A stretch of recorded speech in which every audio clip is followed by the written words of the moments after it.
Now that it's clear Joe Biden has won the election, there's a sense of relief that the Trump era is over, with thousands of people celebrating in the streets across the country.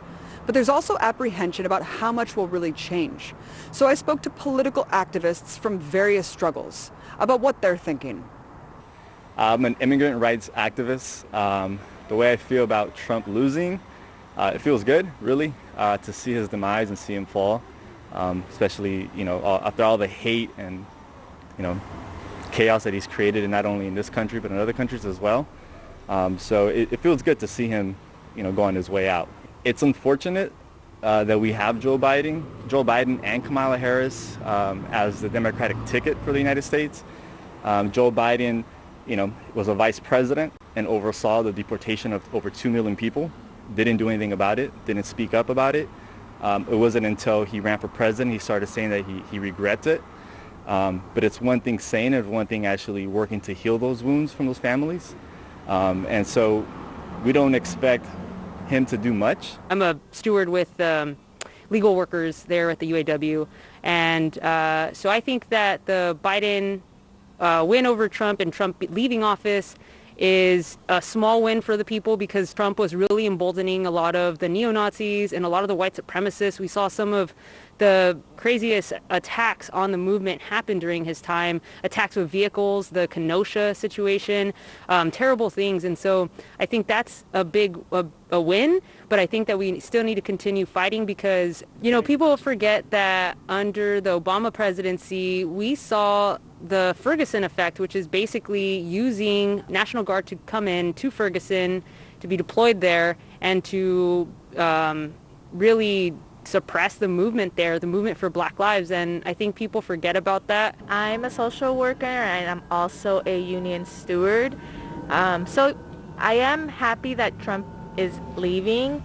I think there's still some fear, because nothing, as far as being a social worker, nothing has really changed.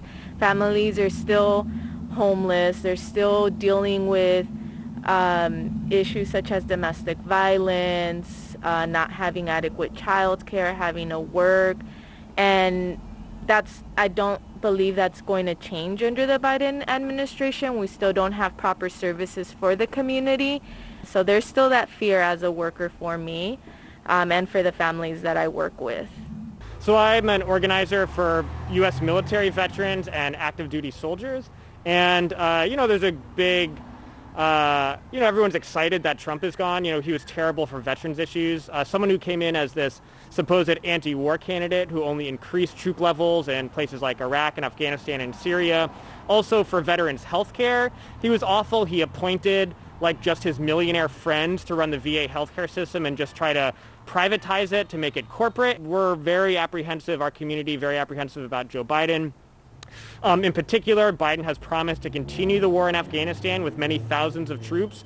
And Joe Biden's talking about putting Pete Buttigieg as the head of the Secretary of the Veterans Affairs. Pete Buttigieg has no experience at all, except that he was in the military for 8 years. He's a failed mayor of a small town. And the only reason that Biden would be putting him in such a prominent position to manage an extremely complex thing, the VA system, is as a reward for, in the primary, helping Joe Biden destroy Bernie Sanders in the primary and keep Bernie Sanders from being the nominee. So I am an organizer with an organization called Pivot to Peace. We are a pro-peace collaboration organization.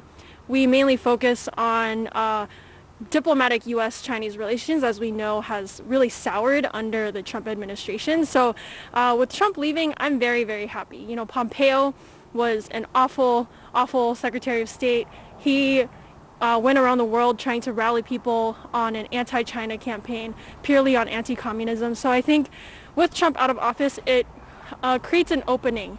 There's a part of me that is concerned, because Biden did run on a who's tougher on China campaign.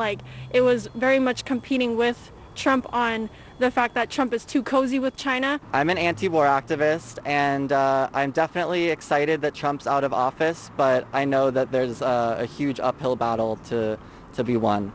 I've seen some New York Times articles in the last couple of days saying that Biden would keep Trump's harshest measures on China intact.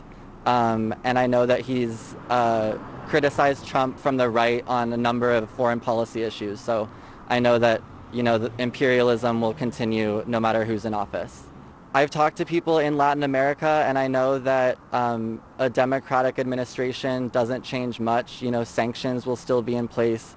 I looked through Biden's platform and saw that, he wants to tighten sanctions on Venezuela and continue Trump's regime change operation. Yeah, I'm a socialist organizer, housing rights, economic justice organizer, and I'm, of course, feeling good about the fact that Trump, an open fascist and racist, was dealt a blow like this. But of course, he's not gone.